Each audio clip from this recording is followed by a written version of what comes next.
La doctora Silvana Chapero es profesora titular de la Cátedra de Derecho Privado 1 de la Facultad de Derecho de la Universidad Nacional de Córdoba. Es doctora en Derecho y Ciencias Sociales de la Universidad Nacional de Córdoba.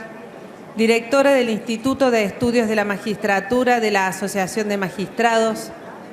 Miembro del Instituto de Derecho Privado de la Academia de Derecho de Córdoba. Consejera por el Estamento Magistrados de la capital del Consejo de la Magistratura e integrante de la Comisión Directiva del Centro de Capacitación Judicial, doctor Ricardo Núñez, como asimismo capacitadora permanente del Centro de la Escuela Judicial. La doctora Chapero es además profesora de posgrado en Derecho Procesal Concursal de la Universidad Nacional de Córdoba y de la Universidad Empresarial Siglo XXI. Es también vocal de la Cámara Segunda de Apelaciones en lo Civil y Comercial del Poder Judicial de Córdoba. Le damos la bienvenida, doctora, y la escuchamos. Hola, buenos días a todos. Agradezco al Tribunal Superior, en la persona de la doctora María Marta Cáceres de Volati, y a través de ella a todo el Tribunal Superior de Justicia por esta convocatoria. Después de la fantástica presentación del doctor Palmero sobre los fundamentos y el libro preliminar de este Código Unificado, vamos a entrar a las cosas, vamos a entrar al libro primero.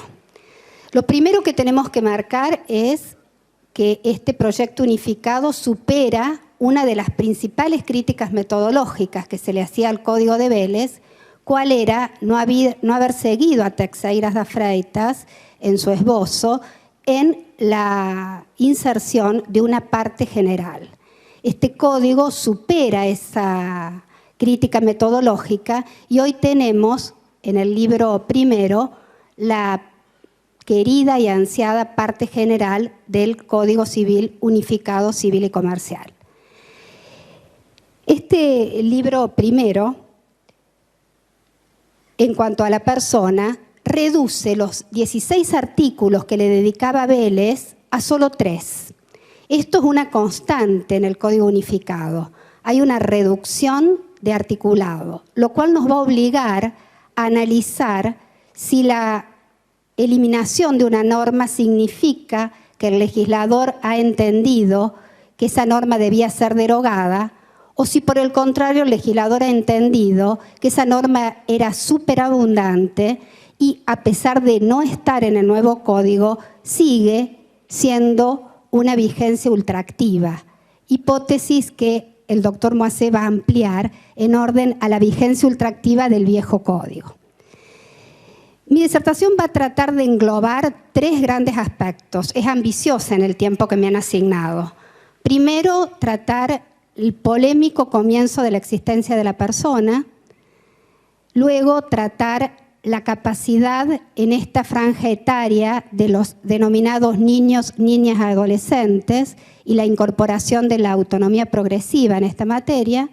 Y por último, abordar el no menos polémico aspecto vinculado con la capacidad restringida de personas que padecen trastornos.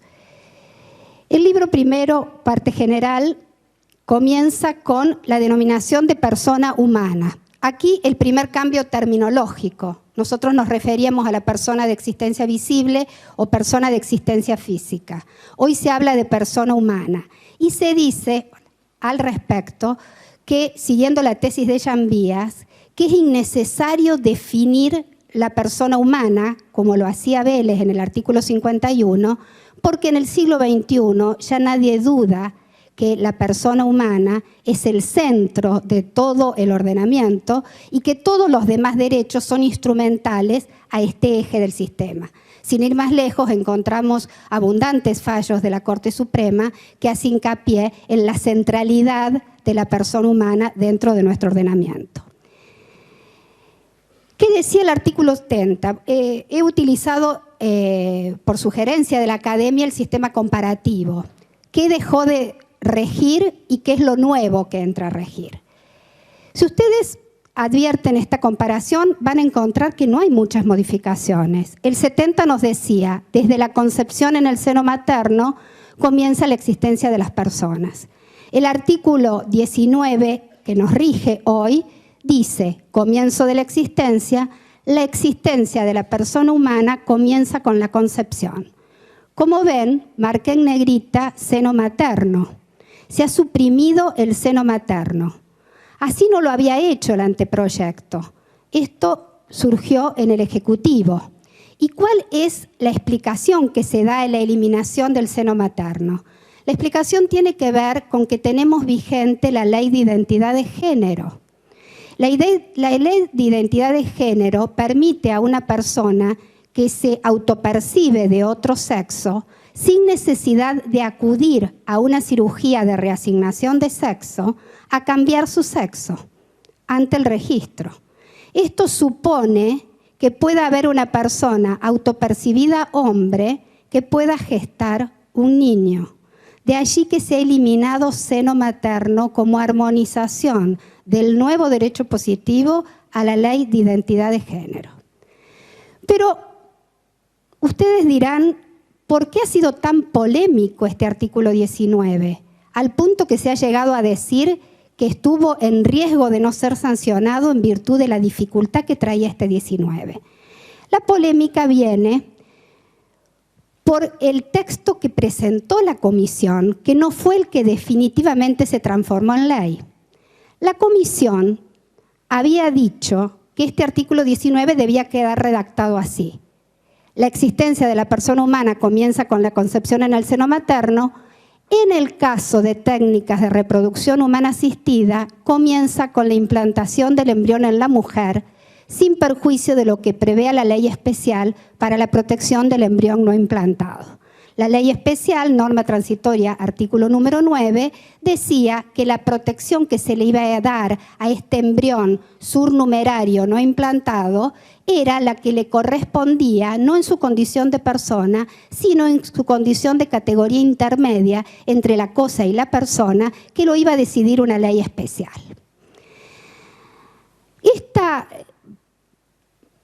proyecto tomaba partida clara respecto de una antigua polémica que se hizo visible en las Jornadas Nacionales de Derecho Civil del 2003 en Rosario y del 2003 en Buenos Aires, en orden a tomar posición respecto de cuál era la naturaleza jurídica de los embriones crioconservados que están en los centros de fertilidad y que, de acuerdo al Código de Vélez, según una posición, eran sujeto de derecho porque no importaba la locución adverbial del lugar, si estaban o no dentro del seno materno, sino que estaban concebidos, y la posición que considera que hay un retraso del comienzo de la existencia de la persona.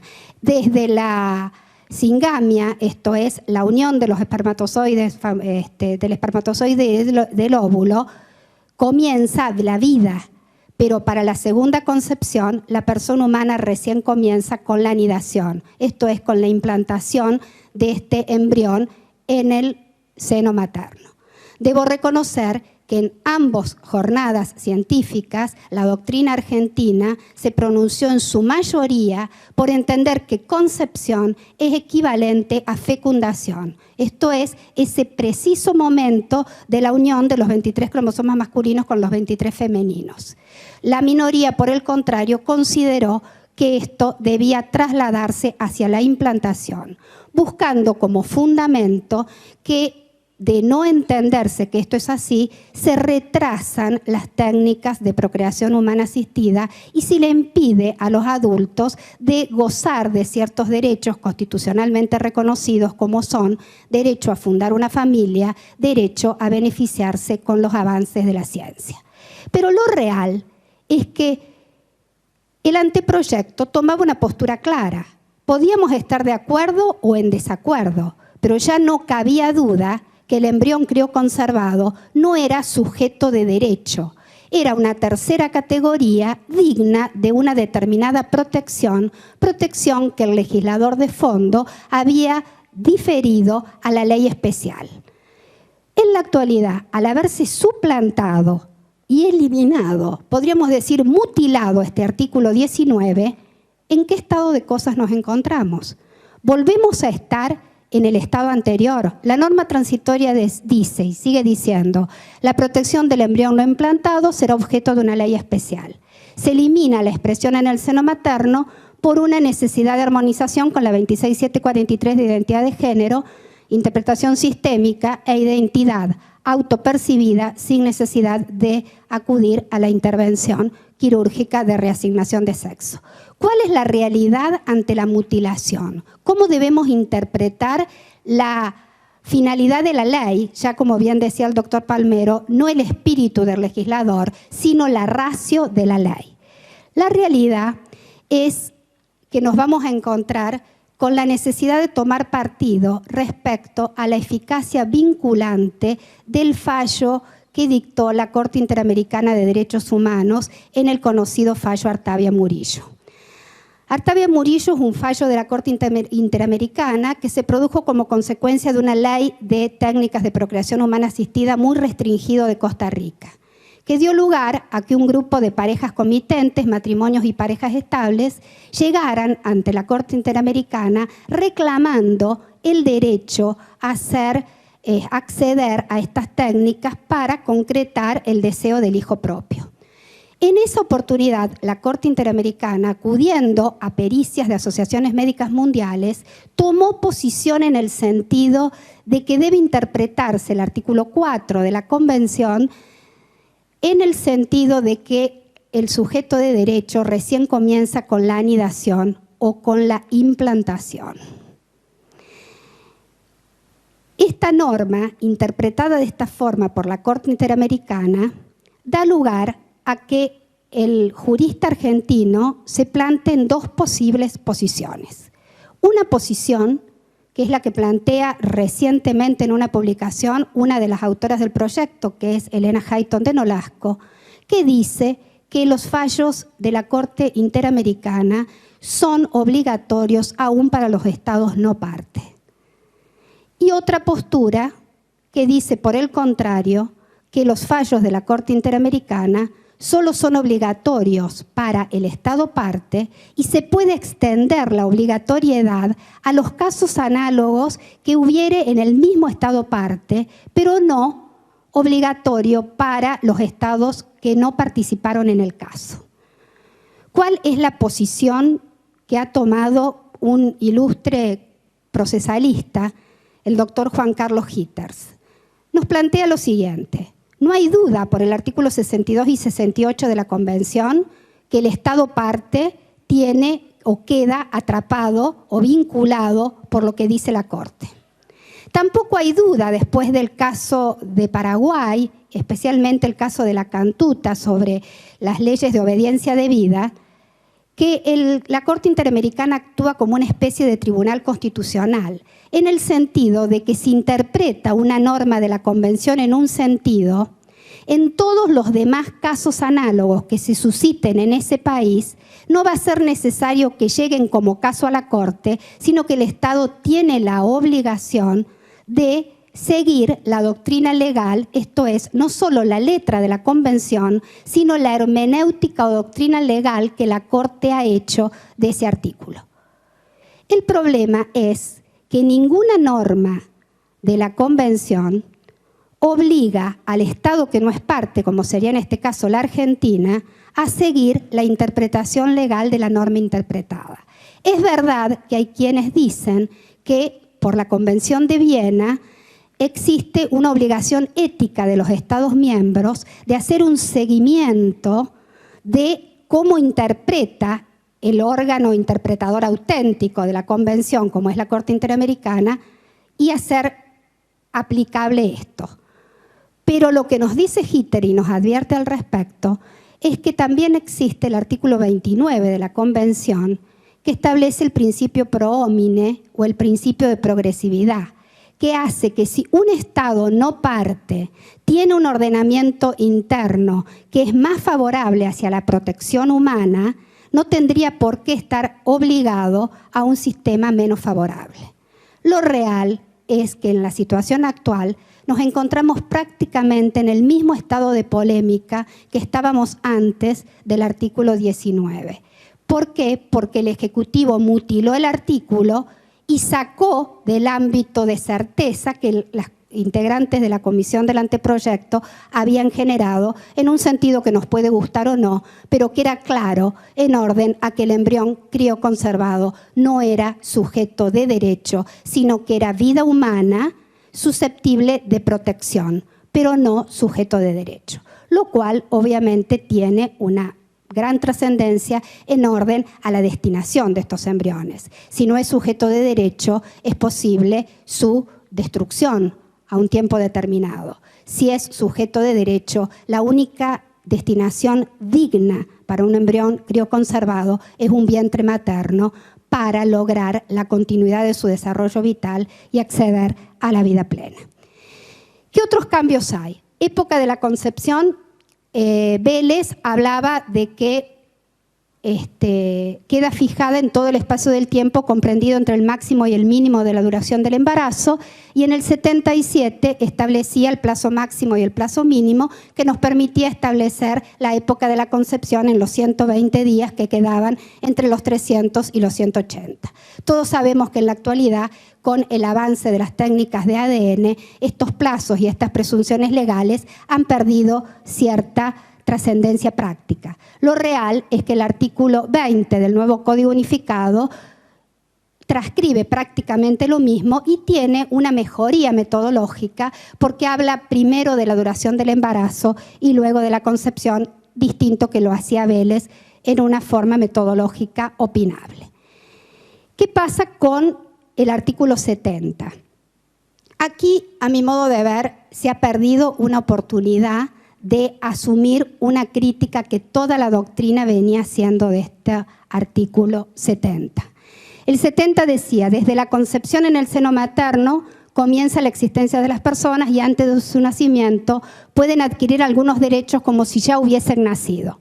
Estos derechos quedan irrevocablemente adquiridos si los concebidos en el seno materno nacieren con vida, aunque fuera por instantes después de estar separados de su madre. Recepción de la teoría de la no recepción de la teoría de la viabilidad. Para Vélez, en una mente prelúcida, no hacía falta tener aptitud potencial para seguir viviendo, sino que era suficiente, aunque sea unos instantes, para que adquiera irrevocablemente los derechos que hubiera tenido.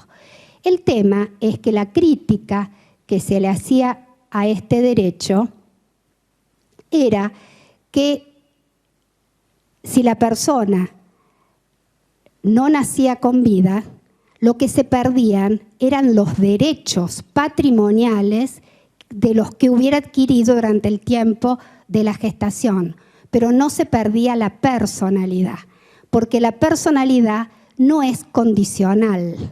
Una persona que se gestó y luego no nació con vida pierde los derechos patrimoniales que había adquirido, pero no deja de haber sido sujeto de derecho.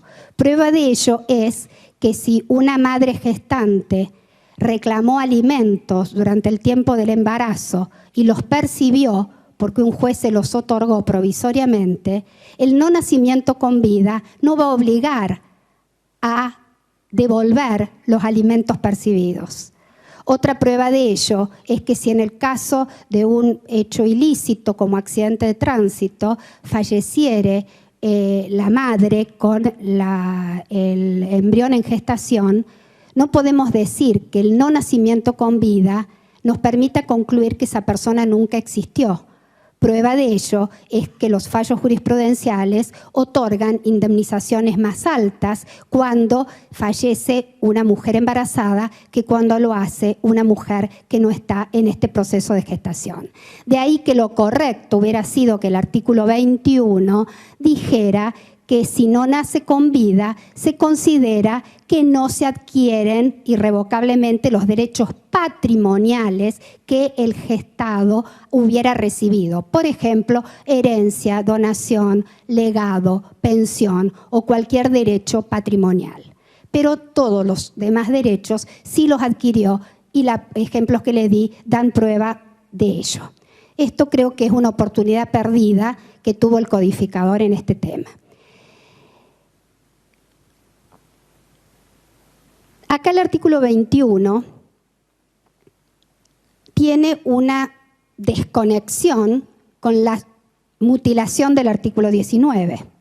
El artículo 19 hablaba del embrión implantado y el legislador o se olvidó de eliminar la locución en el artículo 21 para algunos autores y para otros autores el sistema no cambió a pesar de que se mutiló el 19 porque la ley especial le va a dar categoría de no sujeto de derecho al embrión, entonces seguimos con el sistema que concepción equivale a anidación. Esto es una improlijidad legislativa porque si se mutiló el 19, lo lógico es que también se hubiera modificado el 21. Si no nace con vida, se considera que la persona nunca existió, el nacimiento con vida se presume, esto es el error que marcamos. Y empezamos a abordar el tema de la capacidad. La capacidad tiene dos grandes tratamientos. Sabemos que el discernimiento de una persona se ve obstada por la falta de madurez suficiente en el sujeto que está en la etapa de desarrollo, la franja etaria del desarrollo, o se ve obstada aún en personas adultas por la existencia de un trastorno en sus aptitudes psíquicas. Esto nos ubica en la capacidad que llamamos habitualmente de hecho y que el código ahora ha transformado y habla de capacidad de ejercicio, que supone una puesta en valor de los tratados internacionales que la Argentina ha suscrito desde la sanción del Código de Vélez hasta la actualidad. Aquí vamos a ver en acción esto de la constitucionalización del derecho privado. Vamos a tratar de avanzar rápidamente porque es largo el material. Este nuevo modo de relacionar el derecho constitucional con el derecho privado que se llama constitucionalización se ve claramente afectado o modificado en el tema de la capacidad, porque se han cambiado los paradigmas. Hemos abandonado un sistema tutelar de proteger, sustituyendo la voluntad de la persona con incapacidad de hecho, por un sistema o modelo de empoderamiento de derecho, un sistema o modelo social en donde vamos a aceptar siempre que la persona tiene una autonomía de decisión pese a su discapacidad. Y vamos a tratar de bucear para hacer preponderar ese mínimo de autonomía residual por sobre el sistema de sustitución. Pasamos de un modelo paternalista a un modelo que les voy a explicar se llama de dignidad de riesgo. Tanto la persona con trastorno psíquico como la persona con un estado de madurez incipiente tiene siempre un residual de capacidad.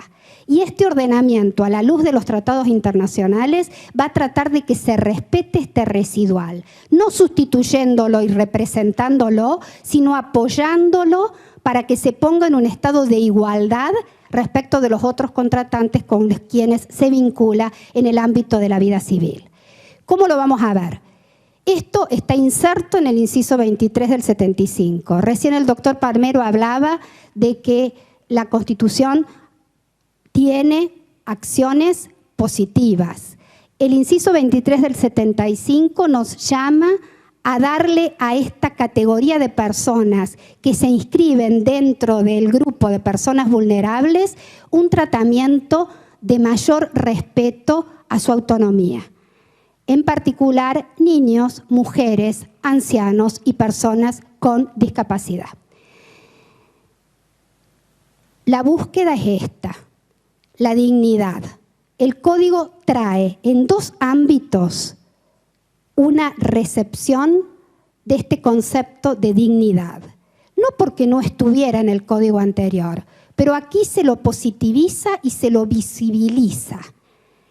Cuando yo hablo de dignidad de riesgo, hablo que el niño, niña y adolescente o la persona que padece una incapacidad es digno por su condición de sujeto de derecho que no sea suplantado por la voluntad de un curador o por la voluntad de quien ejercen la patria potestad antes, responsabilidad parental ahora, sino que hay que escudriñar cuáles son sus preferencias, cuáles son sus gustos, qué queda de esa autonomía personal menguada y tratar de rescatarla para permitirle su realización personal, especialmente en ámbitos que importen no el ejercicio de derechos patrimoniales, sino el ejercicio de derechos personalísimos, especialmente en la órbita de su propio cuerpo o de sus proyectos de vida.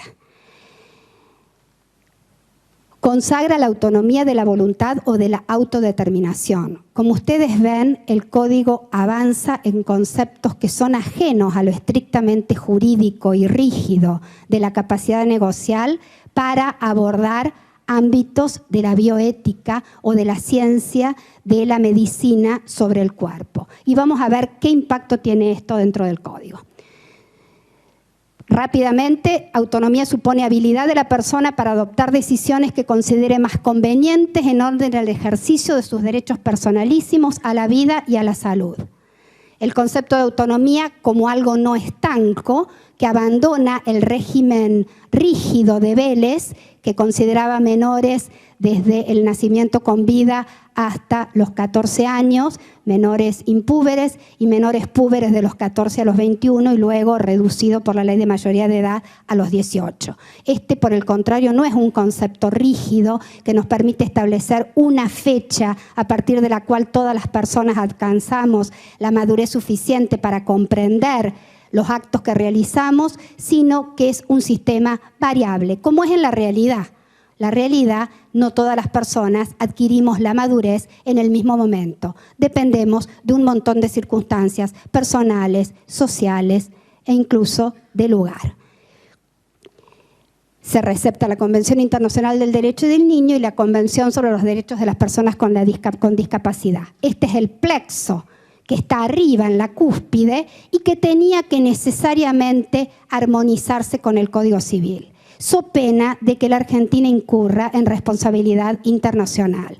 Les recuerdo, por ejemplo, que la Argentina tardó 15 años en armonizar la mayoría de edad del Código de Vélez a la Convención de los Derechos del Niño y nos colocó durante esos 15 años en la situación de tener niños hasta los 18 años y menores no niños entre 18 y 21 años, producto de un retraso de armonización del derecho positivo interno a las normas internacionales que la Argentina había suscrito. Ley de mayoría de edad 26657, Ley de los Derechos del Paciente en materia de muerte digna, 26657 de salud mental y Ley de identidad de género. Todas estas leyes fueron este fenómeno de descodificación en donde el Código de Vélez no se adaptaba a los tratados y las leyes especiales empezaron a tratar de introducir los primeros avances de armonización. Y entramos entonces en el libro primero, parte general, principios generales. La capacidad sigue dividiéndose en capacidad de derecho y capacidad de hecho. Lo que ocurre es que hay una modificación en el léxico. Sigue habiendo capacidad de derecho como aptitud general para ser titular de los derechos. El Código mantiene la ausencia de sistematización. No había en el Código de Vélez un artículo que nos dijera quiénes son incapaces de derecho. Sí había artículos que nos decían quiénes eran incapaces absolutos de hecho y incapaces relativos de hecho, 54 y 55. El proyecto unificado mantiene esta ausencia de sistematización de la incapacidad de derecho como aptitud general de ser titular de derechos con ciertas limitaciones. Y a la capacidad de ejercicio la cambia de nombre y vamos a ver cómo avanza. El 51 decía, las personas de existencia visible, hoy persona humana, son capaces de adquirir derechos o contraer obligaciones y se reputen tales todos los que en este código no están expresamente declarados incapaces. La regla de que la capacidad de derecho no puede faltar en forma absoluta porque estaríamos privando de personalidad y transformando en un muerte civil que el 103 del Código de Vélez lo había desertado. No existe la posibilidad de un sujeto de derecho con una incapacidad absoluta de derecho. La incapacidad que puede variar es la de ejercicio.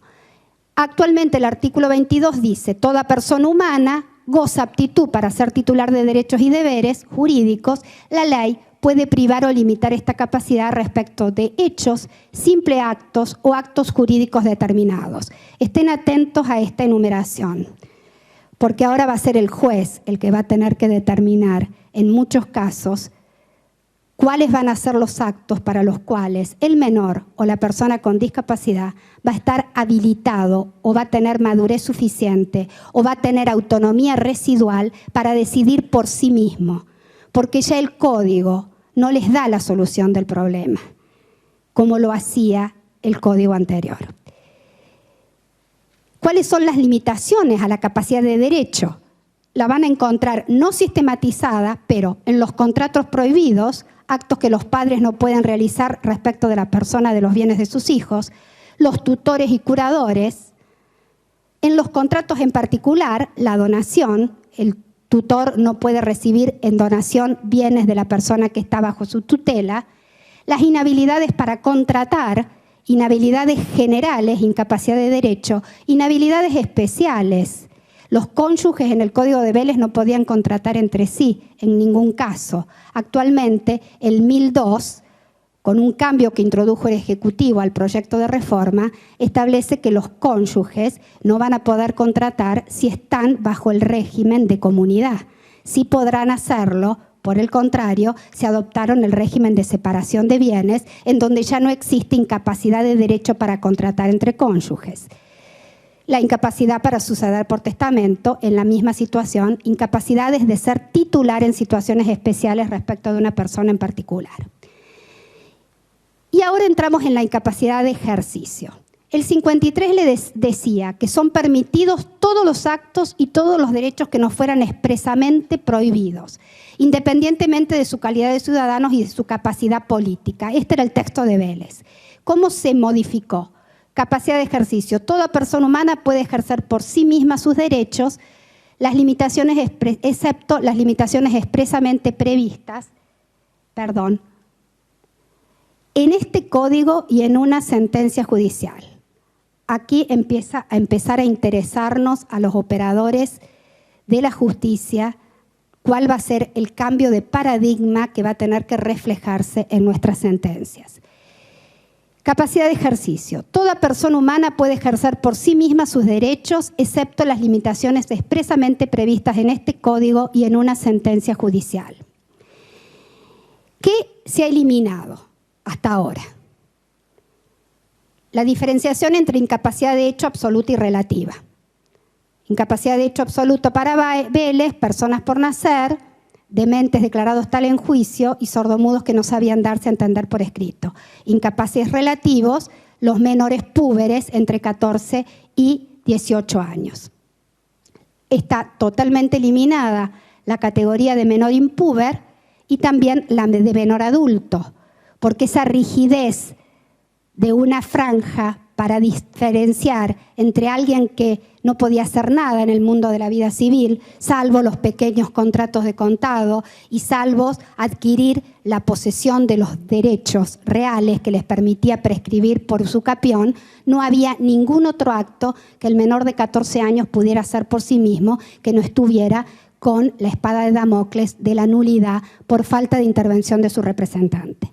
El demente, vamos a avanzar sobre eso, ya no es más incapaz absoluto de hecho. A pesar de que el último párrafo del 32 preserva la situación de nombramiento de curador para incapaz, ese estado no lo ubica como incapaz absoluto de hecho, porque los tratados internacionales prevén como derecho de la persona con discapacidad mental a que su estado no sea considerado inmodificable. La revisión que vamos a ver permanente que hay que hacer de la sentencia que declara incapaz a una persona nos permite decir que esa persona no es incapaz absoluto de hecho, sino que es una sentencia rebus sic stantibus, en la medida de que la situación de hecho no se modifique y que en la sucesión sucesivas revisiones que el juez vaya a hacer de esa situación no cambie y no haya adquirido un dejo de autonomía residual que le permita decidir conforme sus gustos y preferencias el sentido de su vida, aún en contra de la opinión de su apoyo, de su red de apoyo o de su curador. Y el sordomudo también ha desaparecido como incapaz absoluto de hecho. Sienta el principio de capacidad. Aquí hay que hacer una corrección, sobre todo a los medios periodísticos, que hablan de que la persona menor hoy pasa a ser sujeto de derecho. Y eso es totalmente injusto para Vélez, porque importaría aceptar a contrario imperio que el niño, niña y adolescente, o los menores en la terminología de Vélez, no eran sujetos sino objeto de derecho en el texto del Código, lo cual es sinceramente injusto. No es real que recién ahora pasen a ser sujetos de derecho. Eran sujetos de derecho. Lo que se ha cambiado es la autonomía progresiva que vamos a ver. Que las limitaciones para el ejercicio de sus derechos solo pueden derivar de la ley o de una sentencia, lo cual incluye un nuevo concepto de mayor flexibilidad, porque el juez en el caso por caso va a ponderar si esa persona tiene la madurez suficiente como para decidir, va a tener que ser oído y su opinión va a ser tenida en cuenta a los fines de tomar decisiones. Pero vamos a ver cómo queda el panorama. Son incapaces de ejercicio. Las personas por nacer, allí podríamos decir que es el único resabio o la única situación en donde tenemos un incapaz absoluto de hecho. Obviamente, naturalmente, la persona en gestación no puede actuar en el mundo de la vida civil sino a través de su representante. La persona que no cuenta con la edad y grado de madurez suficiente con el alcance dispuesto en la sección 2 y la persona declarada incapaz por sentencia judicial en la extensión dispuesta en esa decisión. Ahí vamos a ver el estatuto personal de la persona con discapacidad que va a tener que ser diseñado por el juez, en un diseño que va a tener que partir de la presunción de capacidad, de modo que todo lo que el juez no le limite va a ser considerado que puede ser realizado por sí mismo. Es muy distinto cuando la regla es la incapacidad, en cuyo caso solo tenemos que enumerar los actos que va a poder realizar, a cuando la regla se invierte y presumimos capaz para todos los actos, salvo los que el juez diga que tiene prohibidos o que necesita hacerlos con la asistencia del apoyo, la red de apoyo o el sistema de apoyos que se haya entendido. Persona menor de edad y adolescente. Menor de edad es la persona que no ha cumplido 18 años. Y este código denomina adolescente a la persona menor de edad que cumplió 13 años. Tenemos claramente como persona menor de edad se ha tratado de evitar la estigmatización de hablar como sustantivo de la discapacidad, de ahí que no se habla más de ciegos, no se habla más de sordomudos, no se habla más de menores. Se habla de personas menores, de personas con discapacidad visual, de personas con discapacidad auditiva. Esto es un efecto de la constitucionalización del derecho privado. Como los tratados internacionales y las leyes que se han dictado son leyes de derechos humanos, hay que adaptar la terminología a los nuevos paradigmas que supone la no estigmatización. Entonces no hablamos en sustantivo, sino calificamos ¿a quién? A la persona humana, que es el único titular de derechos al lado de la persona jurídica. Adolescente, persona menor de edad que cumplió 13 años. Desde los 13 hasta los 18 tenemos adolescente, con una categoría intermedia.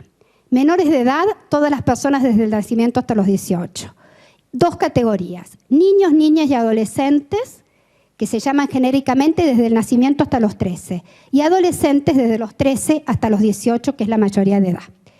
¿Quiénes son incapaces de ejercicio? Las personas por nacer, es una verdad de perogrullo, no pueden actuar. La persona que no cuenta con la edad y grado de madurez suficiente con el alcance que ahora vamos a ver dispuesto en la sección segunda, y la persona declarada incapaz por sentencia. ¿Cómo rige la forma de remediar esta incapacidad del niño, niña, adolescente. El Código mantiene el instituto de la representación y al lado de la representación, que es el régimen tutelar de protección, pone el régimen de asistencia, similar a lo que hacía la reforma del 68 en el artículo 152 bis al darle asistente a las personas que se encontraban en este estado fronterizo, que no eran absolutamente capaces, pero tampoco eran absolutamente incapaces como los dementes declarados tales en juicio. Los ebrios consuetudinarios, las personas que ingerían estupefacientes, los débiles mentales y los pródigos quedaban en esta franja en donde no los suplantábamos en su voluntad, pero sí los apoyábamos con un régimen de asistencia. Ahora en la minoridad también está esto, y ya vamos a ver. La regla general es que las personas ejercen por medio de sus representantes los derechos que no pueden ejercer por sí. De las personas por nacer sus padres, de las menores de edad no emancipadas sus padres, si faltan los padres o ambos son incapaces o están privados de la responsabilidad parental o suspendidos de su ejercicio el tutor, y de las personas con capacidad restringida, él o los apoyos designados, incapaces, el curador. Acá hay que recordar que con la ley de mayoría de edad se eliminó la emancipación por habilitación de edad. Esto es aquella voluntaria de los padres a partir de los 18 años como un adelantamiento de la capacidad antes de los 21. En realidad, la doctrina y los congresos científicos proponían que en lugar de eliminar la emancipación por habilitación de edad, que había sido una herramienta muy útil para algunos padres para adelantar la habilitación de edad, debió establecerse la habilitación de edad entre los 16 y los 18 y no eliminar el instituto. En realidad, el Instituto de la Habilitación de Edad tuvo muy mala prensa porque lamentablemente era utilizada por algunos padres con intereses espurios de liberarse de los deberes de asistencia familiar a través de la habilitación de edad anticipada a la obtención de la mayoría de edad. Pero esa mala prensa que tenía el Instituto de la Habilitación, de la Emancipación por Habilitación de Edad, no era óbice para que en otros casos sea una herramienta muy útil para algunos padres respecto de sus hijos menores que intervenían, por ejemplo, en sus empresas familiares. ¿Qué decía el Código Civil? Los incapaces pueden adquirir derechos o contraer a través de sus representantes. Y el 57, bueno, pasamos a la actuación del Ministerio Público. ¿En qué cambió la actuación del Ministerio Público? Por lo pronto, ya no es Ministerio de Menores, sino Ministerio Público. Concepto mucho más amplio que permite su aplicación hacia todas las provincias que tienen organizado de distinta manera el Ministerio de Menores y el Ministerio Fiscal. La actuación del Ministerio Público cambió en dos aspectos. Ya no hablamos más de intervención promiscua entendida como mezclada con la de sus representantes, en donde el Estado se colocaba en una situación de contralor frente a la eventualidad indeseable, pero lamentablemente vigente, de la existencia de intereses contrapuestos entre quienes ejercían la representación legal y las personas menores de edad. La actuación de estas personas puede ser de dos tipos.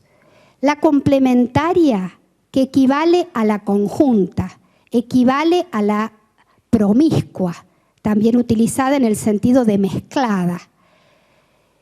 En todos los procesos en los que se encuentran involucrados intereses de personas menores de edad, incapaces y con capacidad restringida, la falta de intervención causa la nulidad relativa del acto.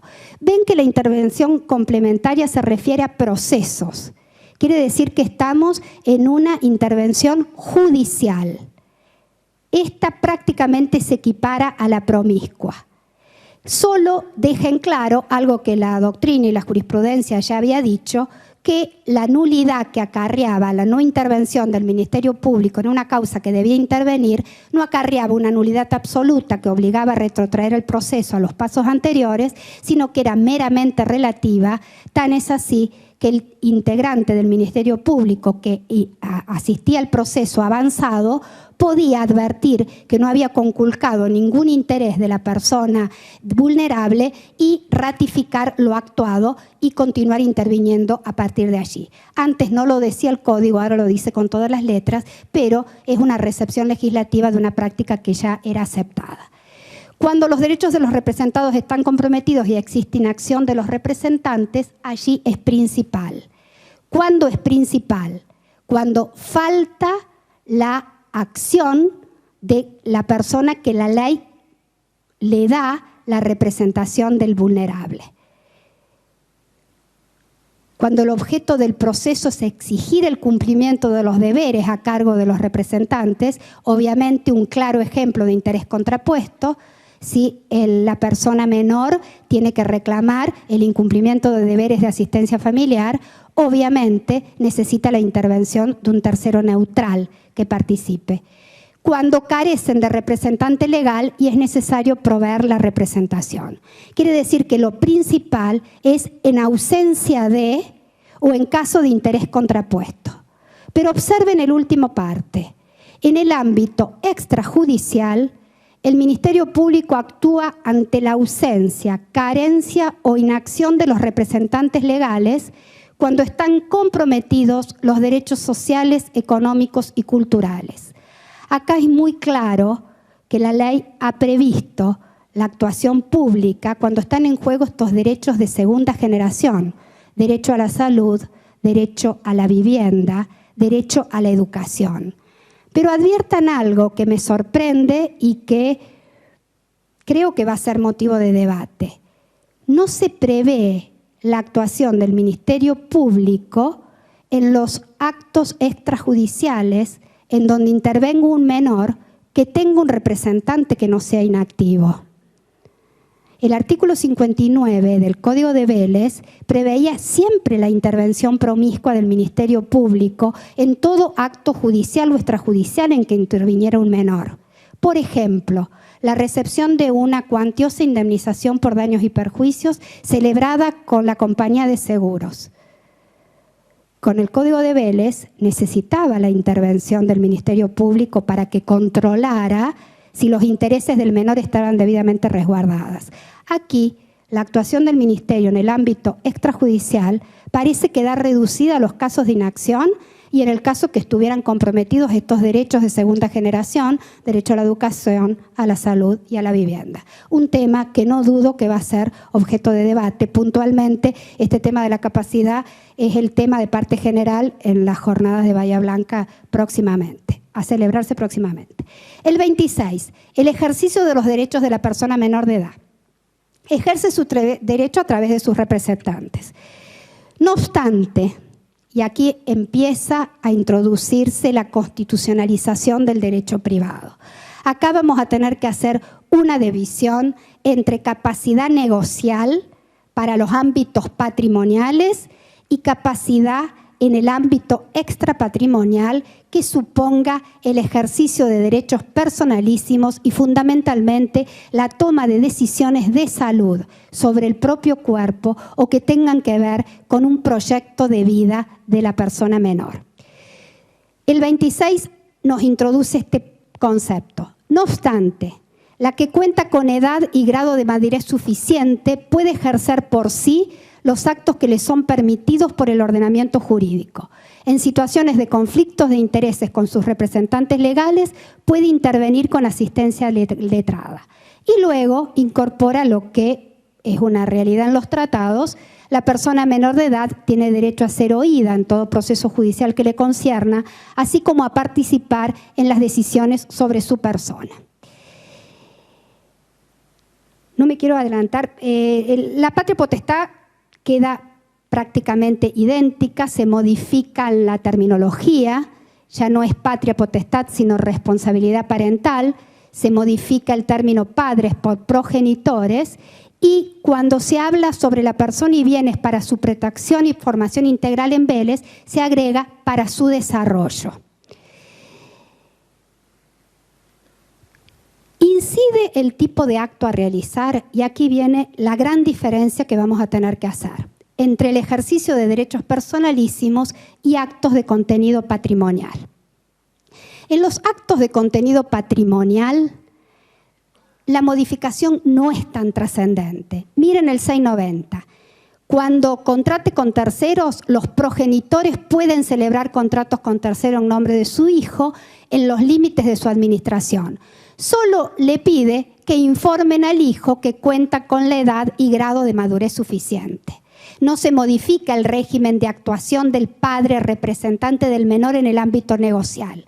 Sí le impone la obligación de informarlo sobre el manejo de bienes de titularidad de las personas menores de edad. Y en los actos que necesita autorización, se necesita autorización para disponer los bienes del hijo. Los actos realizados sin autorización pueden ser declarados nulos si perjudican al hijo. Esto es el régimen de Vélez. Actos adquiridos a título gratuito por el menor que requieren autorización judicial para poder ser dispuestos, so pena de que actúe el régimen de nulidad que la ley prevé en beneficio de la persona vulnerable. El gran cambio se produce en este otro ámbito, en el derecho a la salud. Aquí, conociendo y habiéndole escuchado durante estos largos años a la doctora Kemmelmacher, podemos saber que se ha receptado en este código lo que se llamó la teoría del caso Gillick. ¿Conocen el caso Gillick de Gran Bretaña? Gillick era una señora, Victoria Gillick, que en el año 1980 tenía hijas menores de 16 años. Y en Gran Bretaña, una ley del Ministerio de Salud estableció en una especie de programa de asistencia a los menores y de planificación familiar y de salud, la posibilidad del Estado de recetar anticonceptivos a los menores de 16 años a los fines de prevenir embarazos indeseados o transmisión de enfermedades sexuales. Esta disposición del Ministerio de Salud fue aplicada hasta que esta señora Victoria Gillick planteara en un caso judicial la oposición a que el Estado de Gran Bretaña se intrometiera en la educación y formación de sus hijas menores de 16 años, pidiéndole al Estado, o al juez en ese caso, que impida que el Estado capacite en salud sexual reproductiva a sus hijas menores y mucho menos que le provea de medios anticonceptivos. En primera instancia, la señora Gillick obtuvo resolución favorable y se le ordenó al ministerio que no interfiera en este ámbito que se consideraba propio de la persona del progenitor respecto de esta transmisión de valores o formación de vida que esta mujer quería darle a sus hijas menores. No obstante, la Cámara de los Lores de Gran Bretaña revocó este fallo judicial y consideró que las menores de 16 años tenían madurez suficiente para comprender las consecuencias que podían derivar de la no toma de prevenciones anticonceptivas ante la eventualidad de los actos sexuales. Allí empezó a gestarse lo que se llama el niño Gillick competente. Se ha considerado que en la Cámara de los Lores, que una mujer de 16 años con un desarrollo físico suficiente tiene madurez suficiente, y en ese caso las hijas de la señora Gillick lo tenían, para comprender o discernir, en los términos de Vélez, la conveniencia o inconveniencia de asumir una medicación contraceptiva sin necesidad de que sus padres o sus progenitores intervengan en su toma de decisión al respecto. No solo que no deben intervenir, y lo vamos a ver ahora receptado en el código, sino que prevé la confidencialidad. Hay un mensaje para los médicos en orden a que a los 16 años la persona debe ser considerada adulta para la toma de decisión respecto de su propio cuerpo, sin no solo derecho a tomar decisiones por sí mismas, sino a que el profesional médico le respete la confidencialidad respecto de sus progenitores. Esta idea de la competencia como una especie de capacidad distinta para los actos que tienen que ver con la salud o las decisiones de proyecto de vida se diferencia del régimen de capacidad negocial que tiene el código y que prácticamente mantiene el sistema velezano. ¿Y cómo lo vamos a ver? Se presume que el adolescente entre 3 y 16 años tiene aptitud para decidir por sí respecto de aquellos tratamientos que no resultan invasivos ni comprometen su estado de salud o provocan un riesgo grave en su vida o integridad física. Esta franja entre los 3 y los 16 hay una necesidad de escuchar, pero con asistencia. Lo único que persona menor de edad puede decidir por sí mismo son tratamientos no invasivos. Aquí vamos a necesitar un protocolo y el auxilio de la ciencia médica para que nos distinga qué es invasivo o qué no lo es. Tenemos en claro que toda intervención quirúrgica, en la medida que supone un adormecimiento anestésico, va a ser invasivo. Pero no tenemos tanta claridad respecto del tatuaje, del piercing, sí, tal vez del implante mamario, pero hay muchas otras decisiones, la utilización de brackets o no utilización de brackets. ¿Qué decisiones puede por sí mismo tomar el menor en esta etapa en donde existe un desarrollo, pero no es lo suficiente como para ser considerado un adulto? Acá quiero aclarar que los medios periodísticos tergiversan el sentido de la norma y he escuchado recientemente que se hablaba de un menor de 13 años que quería quedarse en la quinta del padre jugando a la Play y no aceptaba la orden del progenitor de acudir al colegio. Obviamente, esta etapa supone la decisión libre respecto de actos que hacen a su salud. No supone el todo vale y que los padres hayan perdido absolutamente el deber, sí, porque es primero el deber que el poder, de desarrollarlos y formarlos a los fines de lograr un desarrollo integral. El problema es cuando se trata de menores que ya tienen 16 años, en donde la ley nos dice que el adolescente es considerado como un adulto para las decisiones atinentes al cuidado de su propio cuerpo. Aquí sí tenemos un menor que la ley presume maduro para toda decisión atinente a su propio cuerpo. Acá van a entrar en conflicto algunas normas de la ley de directivas anticipadas. Menores con enfermedades graves, con tratamientos prolongados de quimioterapia, deciden los progenitores, decide el menor. La directiva anticipada requiere los 18 años, va a prevalecer la norma general posterior, que es el Código Civil Unificado, o va a prevalecer la norma especial que establece la mayoría de edad para tomar decisiones anticipadas, ahora hasta incluso respecto de la posibilidad de rechazar medidas no extraordinarias, sino ordinarias de hidratación y alimentación. Eso es un gran interrogante que vamos a tener que decidir los jueces. Este es el doble criterio de distinción. Edad, de 13 a 16, el no invasivo por sí solos. Tratamiento de riesgo, escuchados, tenido en cuenta su opinión, pero con el consentimiento y asentimiento de los progenitores, justamente por la trascendencia lesiva que puede tener el rechazo de un tratamiento para una persona en esa franja. De 16 a 18 equiparado a un adulto, tanto en el invasivo como en el no invasivo. Progenitores adolescentes, esto es bastante común en la actualidad y el código no podía no contemplarlo. Menor de edad adolescente es la persona que no ha cumplido 18 años. Este código denomina adolescente a la menor de edad que no cumplió 13 años. ¿Qué pasa con los progenitores adolescentes? Indudablemente ejercen la responsabilidad parental de sus hijos, pudiendo decidir y realizar por sí mismos las tareas necesarias para su cuidado, educación y salud. Sabemos con Vélez que la emancipación por matrimonio suponía que una persona, pese a ser menor de edad, no podía coexistir bajo el régimen de patria potestad de sus padres y a su vez ejercer la patria potestad de sus hijos menores porque parecía incompatible. Lo real es que el adolescente que es padre ejerce la responsabilidad parental en el nuevo código. Pero miren cómo continúa.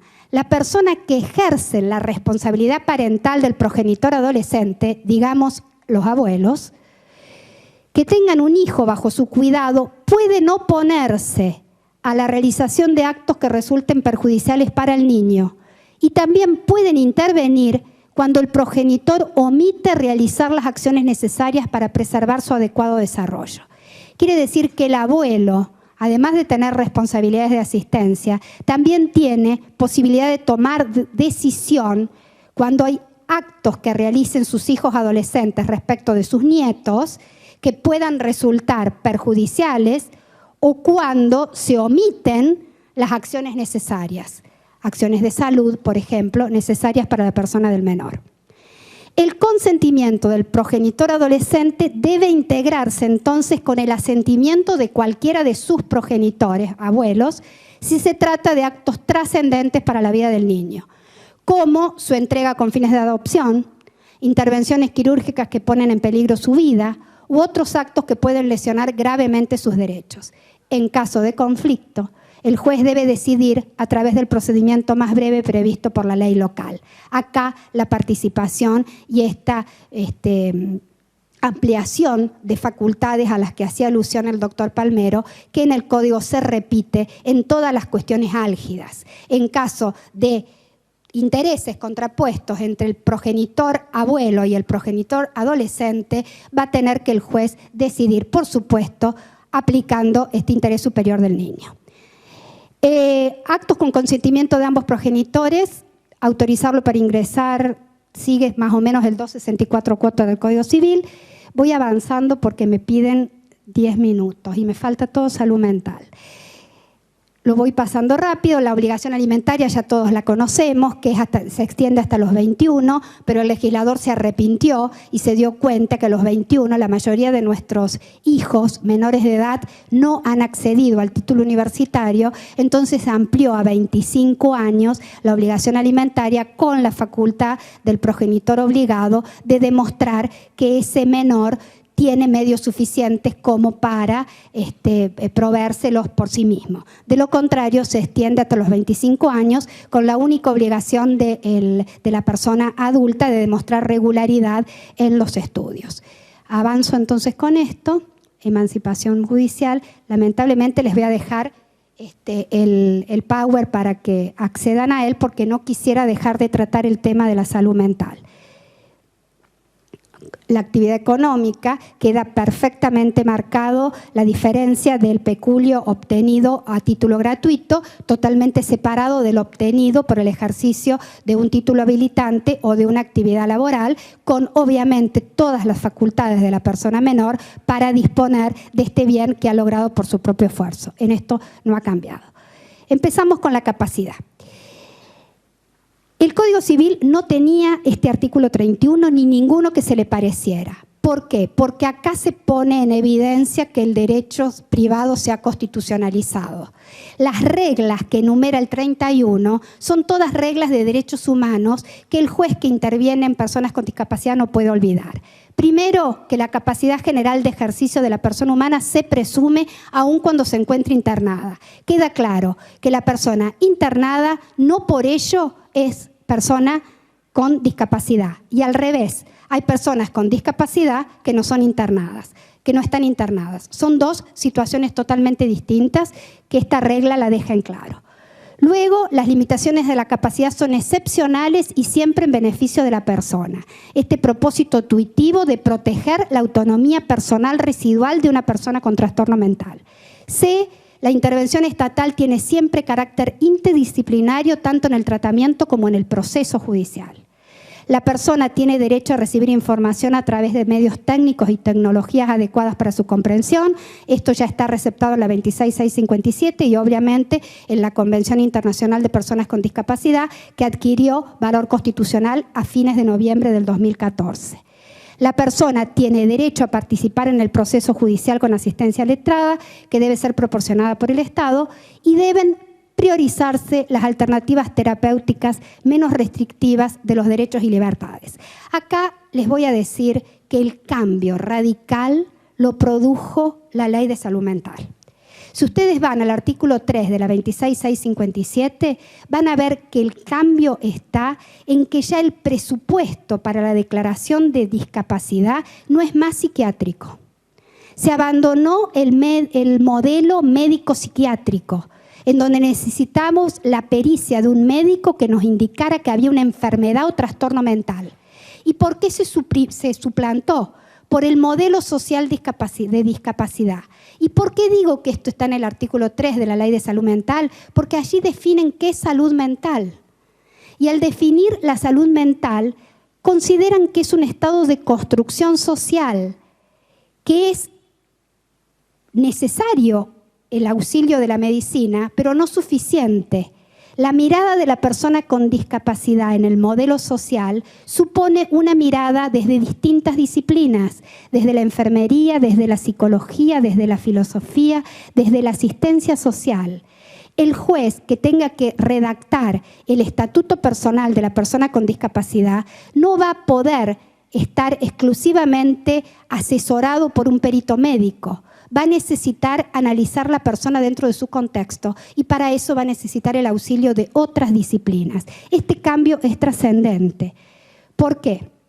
El juez va a poder restringir la capacidad para determinados actos de una persona mayor de 13 años.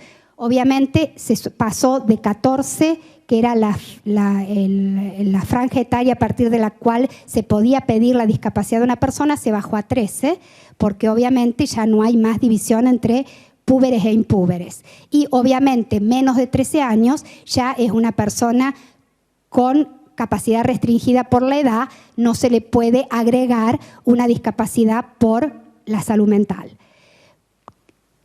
Otra cosa fundamental, Vélez distinguía a la población entre personas plenamente sanas y personas dementes a las cuales, una vez que se recayera la sentencia, se la consideraba incapaz absoluta de hecho. Con la reforma del 68 hubo una franja intermedia del 152 bis, que nos colocaba los estados fronterizos. Acá se eliminó toda esta distinción y tenemos personas plenamente capaces, que no tienen ningún conflicto de salud mental, y personas que entran en este 32, en donde están las personas con trastorno mental y las adicciones, sea por la ebriedad consuetudinaria, sea por la ingesta de estupefacientes, y la gran interrogante que planteó el doctor Tobías en una reciente visita a Córdoba, la nueva ley no nos define quién es el adicto. Vélez no previó el adicto.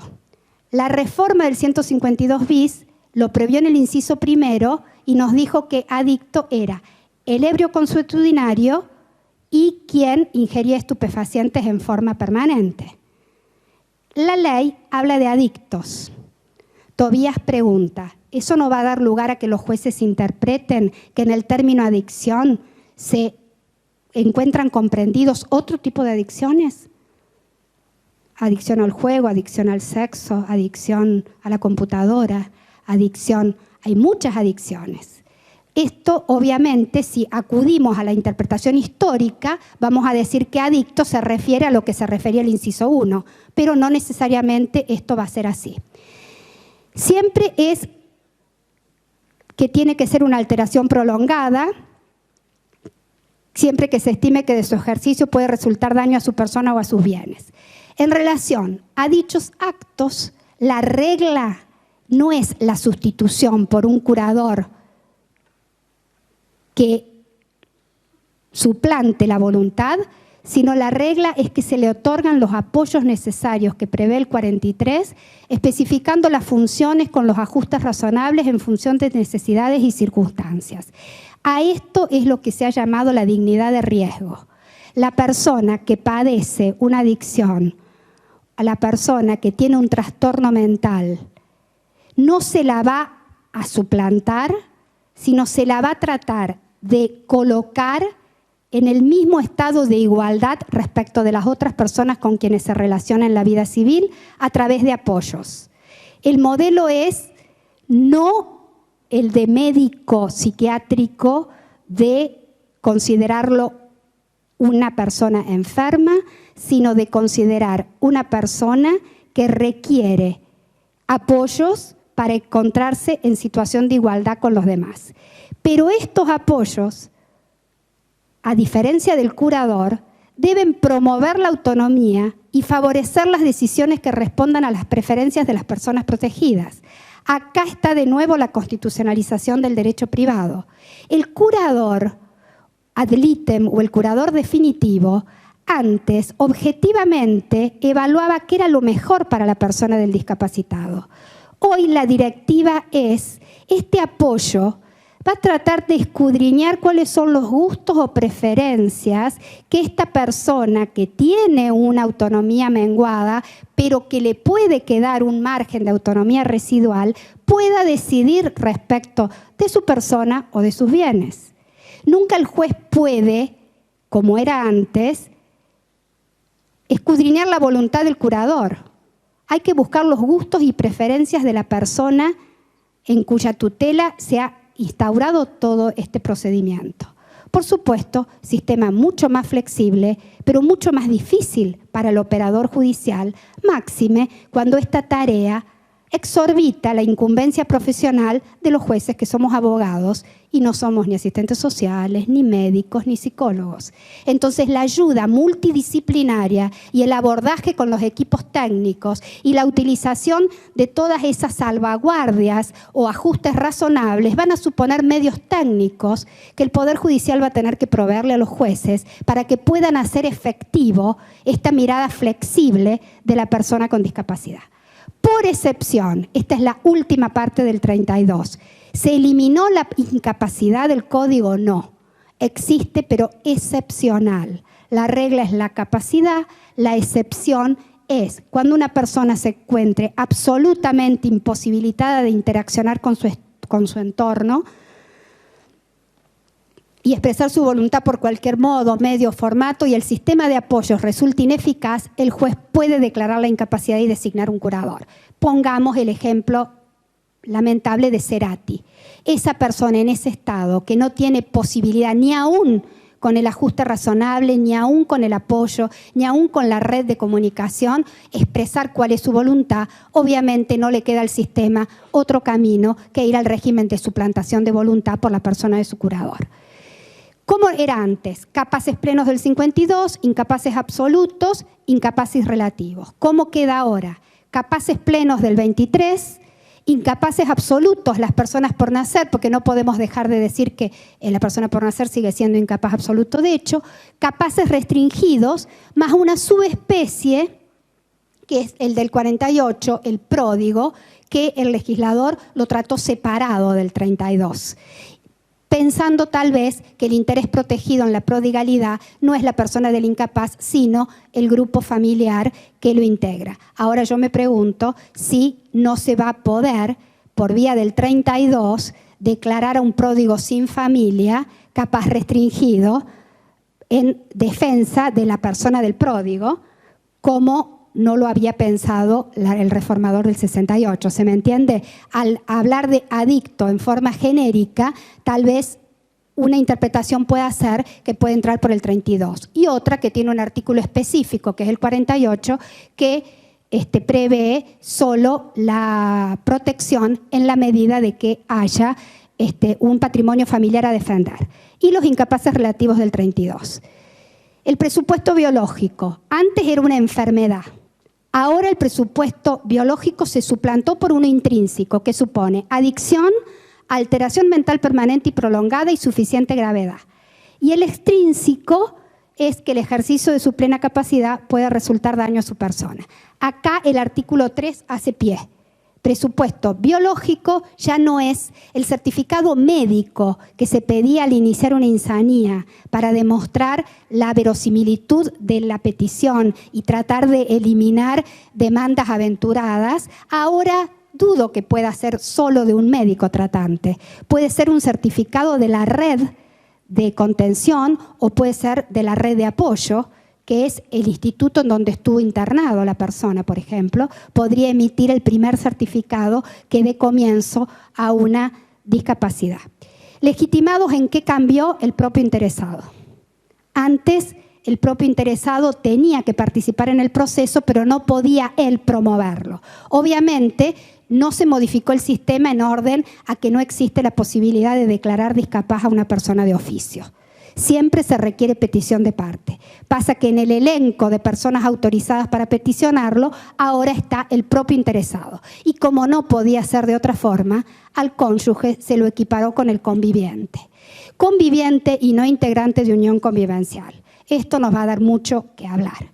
¿Qué entendemos por conviviente y desde cuándo contamos los 2 años? El doctor Rivera, en un último trabajo que publicó, que me comunicaron de la academia hace unos días, habló de la gran polémica que ya se genera en Buenos Aires si los 2 años de convivencia se cuentan a partir de la vigencia del Código Unificado o se tiene en cuenta la convivencia anterior. Acá la discusión va a ser que no estamos hablando de un integrante de unión convivencial inscripto para pedir la insanía de su conviviente, sino que la ley habla solo de conviviente. Medidas cautelares, no solo el curador ad bona que recaudaba los bienes, sino también medidas cautelares respecto de la persona. Esto habla de que el Código de Vélez, que era esencialmente patrimonialista, ahora se ha visto atravesado por la mirada extrapatrimonial de protección y tuición de la persona. La intervención del interesado en el proceso, esto en realidad ya se venía haciendo, pero lo importante es que la persona con discapacidad va a poder venir con su propio abogado y solo el Estado va a tener la obligación de proveerle la asistencia jurídica cuando venga sin asistencia letrada. La sentencia, lo que va a generar mayores desvelos entre nuestros operadores. ¿Qué tendrá que establecer el juez cuando declare capaz restringido a una persona por salud mental? Diagnóstico y pronóstico, ahí sin duda va a ser encomiable la labor del médico. Época en que la situación se manifestó. Este ítem es muy importante para que después evaluemos la validez de los actos celebrados por la persona con discapacidad antes de ser declarada tal. Se va a tener en cuenta si era conocida su situación de discapacidad y a raíz de ese conocimiento la buena o mala fe de quien contrató con la persona discapaz antes de que el juez la declare tal. La validez de los actos celebrados por la persona antes de su declaración o aún después de su fallecimiento. Recursos personales, familiares y sociales. Indudablemente acá vamos a necesitar el asistente social, porque no es de la órbita del médico y el juez va a tener que evaluar esas circunstancias. Régimen para la protección y promoción de la mayor autonomía posible y para expedirse es imprescindible el dictamen del equipo interdisciplinario. La sentencia debe especificar este estatuto personal de la persona con discapacidad que va a variar en el caso por caso. Y señalar, no solo para este acto necesito tal apoyo, y este apoyo es condición de validez, el consentimiento o la asistencia. Como ven, el juez, y por eso se ha modificado recientemente ya en la provincia el registro de estado civil y capacidad de las personas, ya no va a alcanzar con la nota marginal, persona declarada demente tal en juicio, porque antes marginábamos esa situación y ya los escribanos, los particulares y los jueces sabíamos que no iba a poder realizar ningún acto válido si no era con la presencia de su representante. En cambio ahora, para decidir la validez o invalidez de un acto, vamos a tener que ver qué dijo el juez en este estatuto personal, parcializado y personalizado respecto de esa persona, para si ese acto requiere la asistencia o el consentimiento del apoyo o la red de apoyos. Y en su caso, si eso es condición o no de validez del acto. Tarea, si las hay, que deben realizar los jueces. La registración de la sentencia no hacía falta que lo dijera el Código Civil. Sin embargo, lo dice expresamente la necesidad de incorporación, la revisión. Tal vez el mayor desvelo de derecho transitorio que nos va a enfrentar este código a los jueces con competencia en personas con discapacidad es la obligación de revisión de la sentencia. Por este principio de derecho de la persona con discapacidad a que su estado no se considere algo inmodificable, la ley incorpora este artículo 40 que ya se avisoraba en la ley 26657 de salud mental, que hablaba de la necesariedad de revisión periódica de la sentencia. Cuando salió la 26657 se discutió si era una limitación a la cosa juzgada o era una obligación de revisión periódica. Ahora el Código aclara todas las dudas y lo dice contundentemente. La revisión de la sentencia declarativa puede tener lugar en cualquier momento a instancias del interesado. El interesado en cualquier momento no necesita esperar ningún plazo. Hoy los jueces con competencia ya pueden estar recibiendo pedidos de revisión de declaraciones de insanía adoptadas en el pasado. Y en el supuesto previsto en el 32 debe ser revisada por el juez en un plazo no superior a 3 años. Ojo, dice no superior, sobre la base de nuevos dictámenes interdisciplinarios y mediando la audiencia personal con el interesado. ¿Por qué se agregó esto? Primero, el juez no tiene que esperar que pasen 3 años para revisar. Y segundo, este artículo trata de superar una práctica inadecuada que existió cuando salió la ley de salud mental. ¿Cuál era? Que algunos jueces revisaban sin hacer un nuevo examen y sin recibir a la persona con discapacidad y mantenían la situación de discapacidad de la sentencia anterior. Ese no es el objetivo de la ley. El objetivo de la ley es que el juez vuelva a analizar la situación particular de la persona con discapacidad, lo reciba, tenga un contacto de inmediación personal y tenga un nuevo dictamen de equipo interdisciplinario.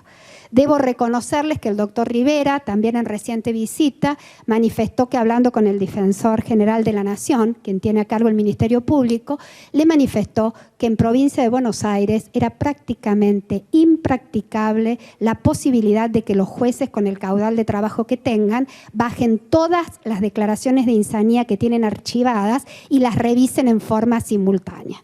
Que esto se iría haciendo progresivamente y en la medida de que las posibilidades prácticas y pragmáticas así lo permitieran. En realidad, la orden de la ley no admite ambages. La realidad nos va a demostrar si es posible, habida cuenta la cantidad de personas que están fundamentalmente bajo el régimen de manicomialización propio de la ley anterior en institutos privados de su autonomía y de su decisión.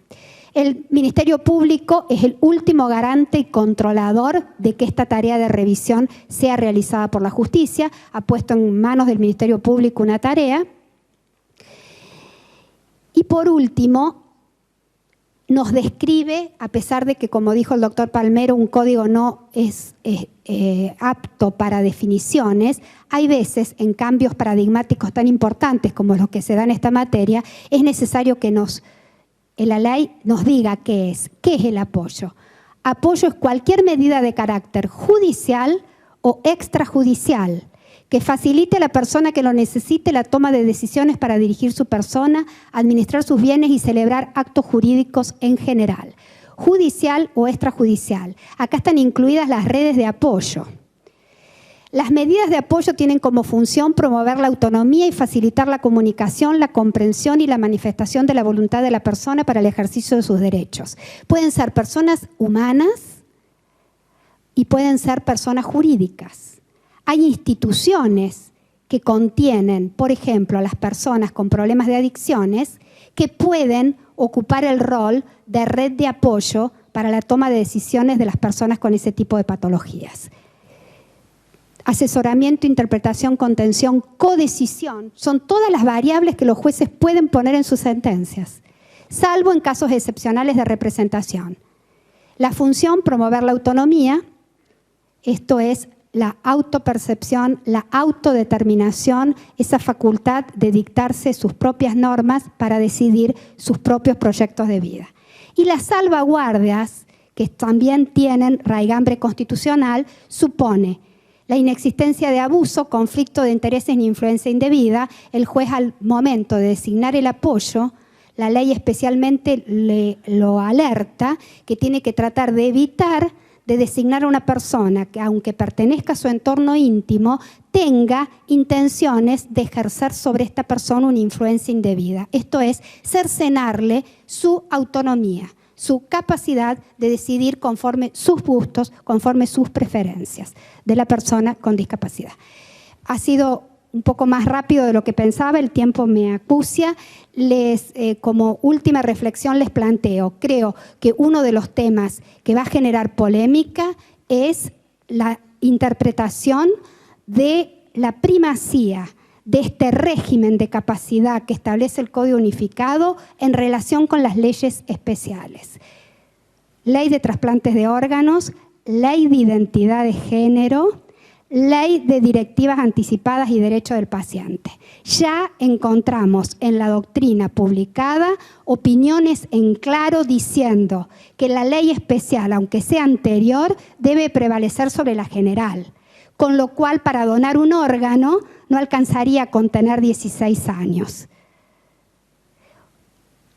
Con lo cual para autopercibirse con un sexo distinto al biológico asignado, no alcanzaría con tener 16 años. Habría que acudir al artículo específico de la ley que exige que también participen en la decisión los progenitores y ante la eventualidad de un interés contrapuesto entre el menor de 16 que se percibe de otro sexo y los progenitores que se oponen, sea el juez el que con toda la apoyatura multidisciplinar que corresponda decida si debe prevalecer esta preferencia del menor o debe esperar cumplir los 18 años para tomar esa decisión. Lo mismo en materia de trasplantes de órganos, lo mismo en materia de directivas anticipadas, sobre todo de menores con tratamientos prolongados.